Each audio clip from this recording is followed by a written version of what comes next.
Bonjour mesdames, mesdemoiselles et messieurs, aujourd'hui nous allons étudier les méditations métaphysiques, 1641. Le cogito de René Descartes. Il reste, dans ce néant universel où nous nous sommes placés en doutant méthodiquement, quelque chose dont nous ne saurions jamais douter. Nous savons que nous doutons, et le sachant, nous avons l'intuition immédiate et claire que nous ne sommes pas rien, tandis que je doute, je sais que j'existe, car s'il y a un doute, c'est qu'il y a nécessairement quelqu'un qui est là pour douter. Cogito, ergo sum, je pense donc je suis. Les principes de la philosophie, paragraphe 7.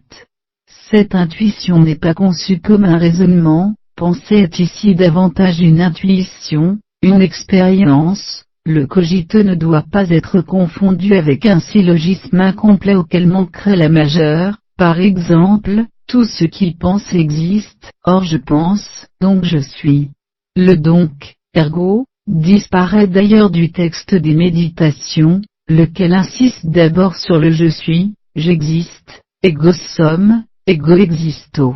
Le sum précède le cogito, nous sommes d'abord dans une métaphysique du sujet, après y avoir bien pensé, et avoir soigneusement examiné toute chose. Enfin il faut conclure, et tenir pour constant que cette proposition, je suis, j'existe, est nécessairement vraie, toutes les fois que je la prononce, ou que je la conçois en mon esprit.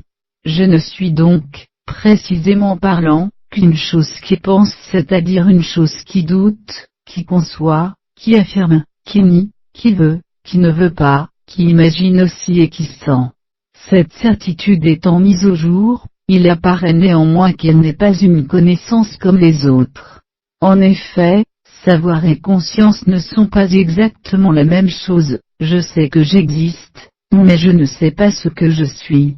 Je sais seulement que je pense, c'est-à-dire que je doute, que je sens, que je veux, etc. Je suis donc une chose qui pense, c'est-à-dire une réalité pensante, ou une substance, mais cette notion de substance sera introduite par Descartes dans les principes de la philosophie. Tout part donc pour moi de ma pensée, ma réalité la plus certaine, et la plus immédiate consiste dans cette conscience de ma réalité pensante. Par cette remarque d'apparence anodine, Descartes évacue l'essentialisme traditionnel de la nature humaine. Il est faux d'affirmer que je suis un animal rationnel, un animal raisonnable, comme le dit une définition classique de l'homme, car je ne sais ni ce qu'est un animal, ni ce qu'est la raison, ni encore moins comment elle se trouve en l'homme. Descartes est donc parvenu à une certitude première, mais il apparaît pour le moins difficile d'en déduire une connaissance quelconque.